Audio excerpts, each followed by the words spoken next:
Welcome into the Skinny Podcast. It's the weekly potpourri edition. I'm Richard Skinner, Local12.com digital sports columnist and editor with Rick Broering. As always, it's presented by Blake, the attorney Maislin. Rick, we're recording this after the Bengals practice on Thursday, so Thursday afternoon. And I got to tell you, kind of glad the rain came, kind of glad to not be outside. It was going to be an okay weather day. I don't complain about weather. I don't. Everybody else does. I mean, that's what we do. I got to tell you, man, these first few days of camp just have beat me down. The heat. It's beating other people. Like people are telling me, like, when did you go to bed last night? I stayed up for the Reds game. They'll go, I fell asleep at 9. I mean, it is more than people think. It really is. And this was. I can't imagine if they had not changed it from the afternoon times that they normally were. Well, kudos to you, though, Skinny, because there was a picture floating around social media that people definitely appreciated of all the other soft, weak beat writers sitting on their expensive photographer stools that they have been talking about, and you just toughing it out, crisscross applesauce right there in front of Joe Burrow and his God. Yeah, I don't need no fancy stool. I mean, I think now there's another person on the beat that's ordered it. I think there's going to be now 7 of the 10 people there on a normal day that will have a stool. I told them we ought to take a picture with them on the stools, and I'll sit in front, crisscross applesauce on the ground. Yeah, it was beautiful picture, just perfect skinny gags at training camp. But there was actually a little bit of Bengals news this week. Actually, since we last recorded, there's been a lot of news because Shamar Stewart has gotten done. We'll talk about him in a little bit. But the big pressing news here, as we're talking on Thursday, is free agent tight end Noah Fant is signing with the Bengals. It broke earlier today, actually, here on Thursday, before you guys talked to Zach Taylor. So you got to talk to him about it. He spent the last 3 seasons with the Seahawks. Last season, he caught 48 passes for 500 yards with 1 touchdown. What was your initial thought on the acquisition? Where does he fit in here? Yeah, so a couple of things. As we're recording this, they have not sent out an official release, so he's not officially signed yet. The reports are that he's going to and is in the process of. So I'm assuming it's going to come down. Zach really couldn't talk directly about him in some ways, but he said, I feel comfortable where we're at in the process. That was this morning, so I feels like it's going to get done. Does it make the tight end room better? Yeah, I know a couple of people are doing cartwheels about this, and it didn't move my needle a whole lot. I think he's an okay player, right? I mean, he has averaged about 50 catches a year. Last year, I think he had 48 for 500 yards and 1 touchdown. That smacks of second tight end to me. I think the one role he does fill is kind of the role that Eric Hall had of a kind of a do-everything tight end, be an inline blocker, be a serviceable receiver. I know Ben Baby asked about, you've kind of leaned into 11 personnel. What do you do now with all these multiple tight ends? And he said, well, we kind of still are. If Gesicki and, another tight end are on the field, we treat Mike as a receiver more than anything else. And that's what he is. He's tight end in name, but he's admittedly not a great inline blocker. He's way more receiver than that. So does it make your tight end room better? Yeah, I'd say it does. It fills the role that Eric All, I think, would have filled. Drew Sample has his niche role. Is Tanner Hudson become expendable because he's kind of a one-trick pony as a receiver? Does Cam Grandy become expendable because he's kind of a one-trick pony as a blocker? Do they lean, which way do they lean? One of those guys will probably be a practice squad guy. I'm guessing they'll carry 4 tight ends, Gesicki, Fant, Sample, and then whoever the 4th guy is. So, yeah, does it make your tight end room better? It does. I don't know if it moves the needle a ton on your offense. I mean, he's going to be – if he's on the field in any way, he's going to be a 5th option. I mean, he just is. I think people still get excited about him because he was a first-round draft pick, and when he got into the league early, he did have that build of, like, big, athletic, has the measurables, and everyone's always looking for that next – who's the next Kelsey? Who's the next Gronk? Like that big time pass catcher with the crazy body and athleticism. Who can be that guy? And I think some people thought he may develop into that. It never really happened. The Seahawks paid him too much. So that's the one interesting thing about this is the Seahawks seem to love him. They didn't want to get rid of him. He was going to make too much money. They had to from a cap perspective. And so I don't think like you're getting a guy that's a malcontent or that the Seahawks didn't want anymore. They would have gladly kept him for the right price. That just wasn't going to happen for them. Yeah, I mean, and again, did Joe Mixon have some life in him? He still did, but not at the price that the Bengals were going to have to pay him last year. So sometimes that becomes the deal of you just have reached too much of a price point that it's time to move in a different direction, and you move in a different direction. So that part's that part I get. And, he was on the street for long. He did have other teams he visited. He visited Miami, visited the Saints. And I don't know, maybe those teams didn't want him, or the price point wasn't right for them, or the fit for him maybe wasn't right. He visited last week, and it felt like, he came and went and didn't sign a contract, and probably nothing was going to happen, especially with other visits lined up. So it took me a little bit by surprise this morning when that news was announced. Yeah, I mean, I think when people look at this team, they think, okay, the Bengals did everything they could in terms of getting Joe Burrow's his weapons, including in the tight end room. They brought back Mike Gesicki at a decent price for a guy who didn't do a ton. Like, he was solid last year, but he wasn't wowing anybody, I don't think. So when you look at this team, I think most people felt they need defensive help. If they're going to go out and make a signing, they're going to go add a veteran safety, perhaps. Was it surprising to see them add another pass catcher and offensive weapon for Joe Burrow? Yeah, to some degree, because I do think you could have gone in this year and your tight end room would have been just fine with Gesicki, Sample, Hudson, and Cam Grandy. Now, maybe if Gesicki had gotten hurt, then you're looking around going, okay, well, who's our guy now? I mean, now if Gesicki gets hurt, you go back to probably just a 3-down tight end and Noah Fant, and go back to 11 personnel with a third wide receiver on the field more times than not. So I do think they've got a lot of flexibility. They can do a lot of 2 tight end stuff. They can do a lot of 2 tight end stuff with Gesicki flexed. They can go true 11 personnel at times with, Fant in the game with 3 wide receivers, or Gesicki even in the game with 3 wide receivers. I mean, you got a lot of flexibility. And listen, I think Eric All, if he was healthy, would have filled that role of, kind of do everything tight end, who can be on the field for 3 downs, who can inline block. I mean, he was a punisher when he would come in motion and run that trap block stuff, I mean, he just mauled people.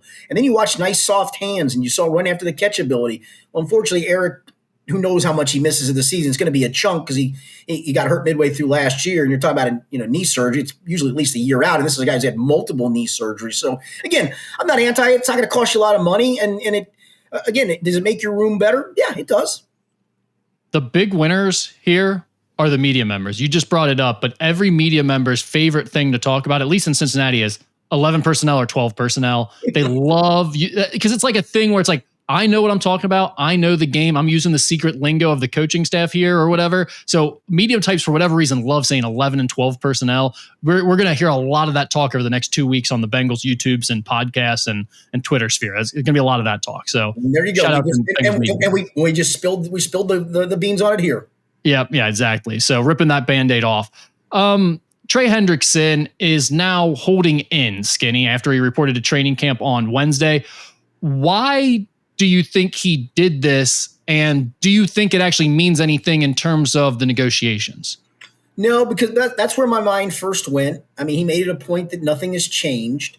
Here's a couple thoughts on it. So he brought up that he was going to be here for the first day of camp. Wasn't going to practice, but was going to be here, and then things transpired.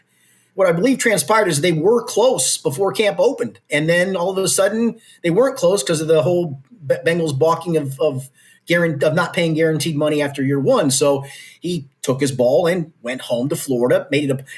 One thing he said, well, then news got out there of, dude, you put the news out there that you were in Florida. You tweeted out, you loser. Yeah, it's like, what? Hate this guy. What are you doing? I mean, nobody secretly found out that you're the one that said you're in Florida. You wanted to make a point of it. And here's the other thing I think. I truly believe this. I believe he finally realized, his agent probably said, bro, you're now up to $300,000 in fines. Do you want to keep the toll going, or do you want to just report? Because then the fines will stop. And I'm sure he went, wait a minute, what? I got to pay that money? And I want to tell people, this is not negotiable. This was agreed to in the NFLPA collective bargaining agreement. The guys who don't report to camp and hold out are subject to $50,000 fines a day. And the team can go, hey, we forgive you the fines. Now, can arguably you bake that money into a contract that you eventually agreed to? Sure, but you got to pay that fine money on top of the $100,000 plus he was fined for missing minicamp. And I don't know, there was a great story on ESPN last week about holdouts. And it took it from the perspective of a player, a coach having to deal with it, the agent having to deal with it, the front office having to deal with it. And the player they kind of highlighted was Walter Jones, the former offensive lineman. And I was thinking about this with Trey. I might have even said this on the podcast, that Trey's eventually going to look and go, wait a minute, I got to pay. I'm losing this money. Walter Jones literally said he looked in the paper one day and said, and it was a story of, so far Walter Jones has cost himself $4 million in game checks. And he's like, yeah, I am. Holy cow, I don't want to miss anymore. I'm going to sign. And I just wonder if that's the same thing with Trey. All right, all I have to do is show up, and this is going to stop, so I'll just show up. I'll give him credit. I think the smartest thing he did was get the talk out of the way on day one. Don't let it fester. There's nothing new to talk to him about until the contract is either done or we find out there's no resolution and he chooses to do whatever he chooses to do, go home, or just say, yeah, I'm going to have to play on the deal. I'll play on the deal. So I thought that was wise on his part. It was, again, a goofy, rambling 7 or 8 minutes, but I thought it was smart of him to do it. This guy, Skinny, I mean, it's clear what happened here. It's exactly what you just said. He either came to realize that he actually does have to pay over $250,000 in fines right now, almost $500,000. It sounds like if you've added on another 100,000 from minicamp that he missed. So it's that combined with the fact that once he sent out his emo tweet and everyone got all excited about that picture and made a big deal out of it for 24 hours, he realized then training camp was going on and no one was talking about him nearly as much anymore because they're focused on training camp and Shamar Stewart and whatever else is going on. And people just kind of moved on and he was no longer the center of attention. So he comes back. Now he's the center of attention again. People are talking about the contract situation much more with him there than if he's down in Florida, and he doesn't have to pay the fines. I mean, it's a no-brainer move that you should hold in if you're going to hold in during a negotiation. It makes no sense to do what he originally did, but it's hilarious that he ever did the first thing in the first place, which is send out that silly tweet that says Florida and then act like magically the media found out that he had snuck down there to Florida. It's like, what are you doing, you idiot? He wanted to make a point that I am holding out. I am going to be here in Florida. I'm not coming. I want to make, this is my, by the day he loses leverage, and that was I think I said that last week, he's got about 6 weeks left of leverage before he has to make the decision. Am I not going to get $1 million a game check? It's just shy of it. I'm using round numbers. I realize that people don't go crunch the numbers on me. It's about $1 million, close enough. Am I going to miss the game check? Or am I going to just say, you know what, I'm going to go ahead and play on this deal if we don't get an extension? I will say the one thing I thought was an interesting comment, and I don't think he's wrong, was he said, I do think we have a common goal of getting something done. And I do think there is a common goal. It's just not the commonality of where they are in the process. Right. And I think everyone fully believes that Trey Hendrickson is going to end up playing and agreeing to something right at the start of the season. So again, why call? I know he's going to sign a contract for $40-ish million per year or whatever it's going to be. And so $250,000 isn't going to be that much, or $500,000 isn't going to be that much in fines, but it's still like brand new luxury cars, a house. I mean, like giving that money away for no reason is still stupid. And not many people are going to be enjoying that process. And that's where I go back to him balking on this. And again, I don't blame him. It's a smarter thing to do to hold in. I mean, it just, again, just from the fine perspective, I think, you're there in camp every day. So everybody's still talking about you, at least, maybe not writing stories, but there's Trey and, I watched him today and, he made a point of working with the young guys. I do think that was important to him too. I do think he thinks, when he was mentored in New Orleans by a couple of guys, Cam Jordan among them, that it was helpful for his career. So I'll give him some of that. It gives him something to do as well. Keeps him involved, keeps him around the team, keeps him in meetings. All that stuff is important. But again, it's still going to come down to, if they can't come to common ground on contract, are you going to then have the guts to not play and not get a game check? And I think this shows that he's not. He won't, but now the question becomes, do you think anything gets done before basically that first week? Because that's where I'm at this point. I think it's the first, if you're the Bengals, just wait till the first week. Don't budge an inch until then. Yeah, I do. Because I think they'll come up a little bit. I honestly don't think they'll come up on the guaranteed money after year one. I do think, again, you can go back to a signing bonus and give them a bigger signing bonus that prorates it over whatever 3 years. I think they'll end up settling on 3 years. I think the third year of those 3 years, you're going to see the average value be probably in the $35 million range, but it's going to be because there's going to be a big base salary lumped into that third year of the contract. And if he's playing well, you're probably going to be more than willing to pay. But if suddenly he shows his age and the production isn't quite there, you can get out from underneath it because it's not guaranteed money. And I think that's a win for both sides. Shamar Stewart. Let's talk about his situation, because basically right after we put last week's podcast out, I think it was the next day, his agent and him ended up resolving the contract dispute. He came into camp over the weekend and he's been working out this week. First of all, what were your thoughts on how the contract dispute worked out? Who do you think sort of gave in there? Oh, Shamar's side blinked for sure. And I'll give you how they save face in a little bit of this, because the Bengals got to keep the language in the contract they wanted. So that was a big win for them, in my opinion. I mean, if you're him, or even if you're the Bengals, I mean, you're just Just ride the straight and narrow, man, and you're going to get your money, guy. I mean, that's the Right. bottom line to this. All right. What ended up happening, in my opinion, was Shamar went to the agent and said, I got to be. In fact, he even said, I came to the point I got to be there. I got to be there. Let's just get this done. Because the agent, I think, is the one that probably held most of this up.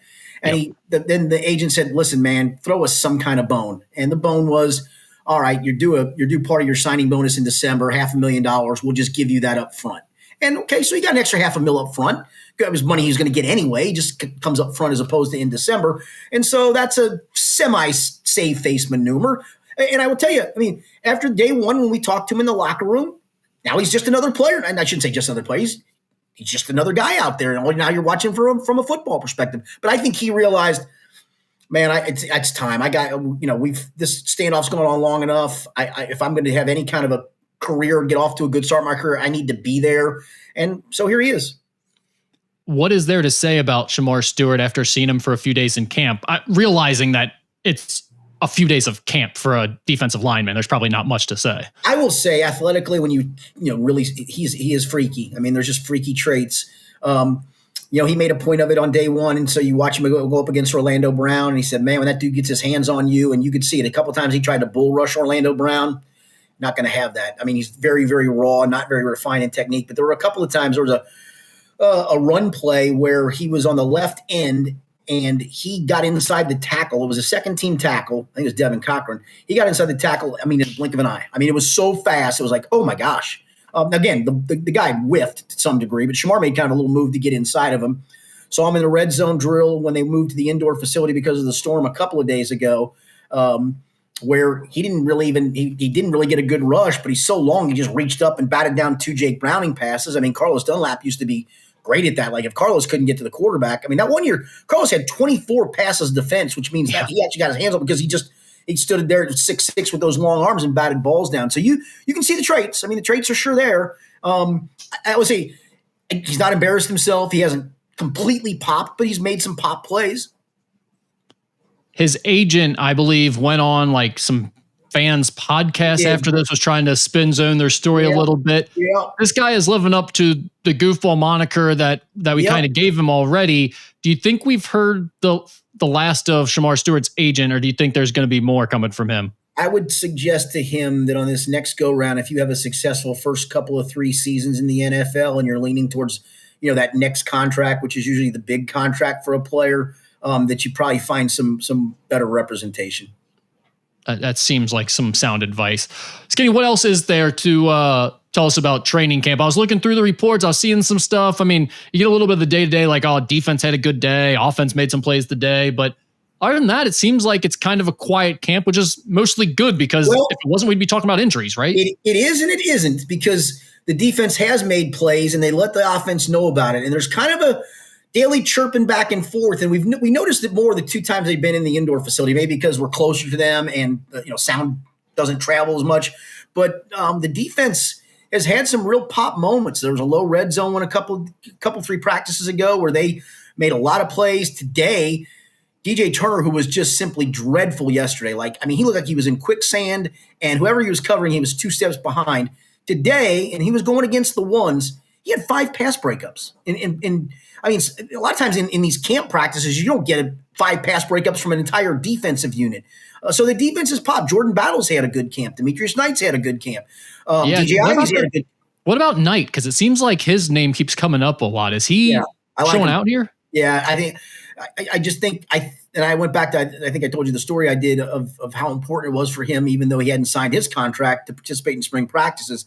I think he took those practices and allowed him to hit this running. I mean, he is up to full speed, ready to go. He had a play today where it was a pass over the middle. It's kind of hard to see, but he deflected it, and Dax Hill intercepted it.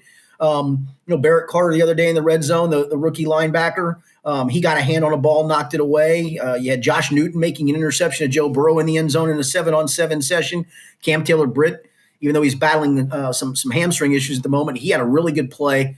They run this play at the goal line. You'll know what I'm talking about. It was actually one they ran for T. Higgins in the overtime of the Denver game. They run it for Chase a lot, where he just runs an out towards the pylon, and Burrow throws the ball literally probably almost out of bounds across the pylon. Jamar just reaches across. Well, Cam Taylor-Britt beat him to the spot, was able to dive and knock it away.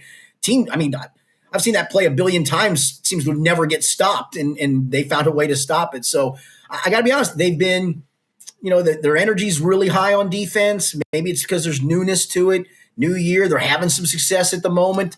Again, I'll believe it when I see it in games and in real games that matter. But it's not like the offense is just destroying them. And if they were, you just go, well, this is a really good offense you would expect it. They're going against a really good offense and doing some good things. And you'd much rather see that from the defense than not. I mean, that's a good thing, not a bad thing. I'm not criticizing it. I do think they have more urgency right now. You've got a new coordinator. You've got a group that everyone's questioning. Whereas on the offense, you can pretty well understand, like, we're fine when the lights turn on. We just got to make sure we're doing all our work, getting everything installed, getting guys where they need to be, figuring out a few parts here and there. So I could see from a coaching staff perspective that a little more urgency to look good on defense right now than there is to be fully up to speed on offense. But I do wonder if you've got all this chirping going on and there are some legitimate plays being made by the defense, if Joe and Jamar and T and some of those guys aren't going to get a little pissed off here over the next few days and start firing back next week. In fact, the one play that I just mentioned, the Cam Taylor-Britt play, came right after a play where Jordan Battle broke up a pass intended for Chase in the end zone, and Jamar said something to him. I couldn't tell, but you could tell what Jordan said. Just catch the ball. Just catch the ball. Just catch the ball. Just catch the ball. And I'm like, okay, they're coming right back to him, which they did. And then Cam makes a play on him. So, I think they're trying to bring some juice for each other. Saw Jamar today.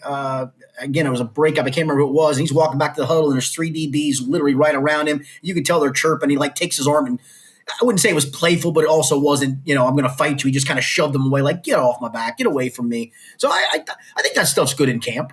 Yeah, we need that. That takes me back to the Chad Johnson versus Justin Smith days of training camp at Georgetown. It's like you need a little bit of friendly chirping going on where guys are joking, but also everybody's tired of hearing Chad's mouth. So we're going to go make plays as a result of that. So hopefully we'll get a little bit of that to hear about next week. And then we'll be into games. Well, preseason games starting next Friday. So 1 week from today. Yeah. Or Thursday. Yeah, that's right.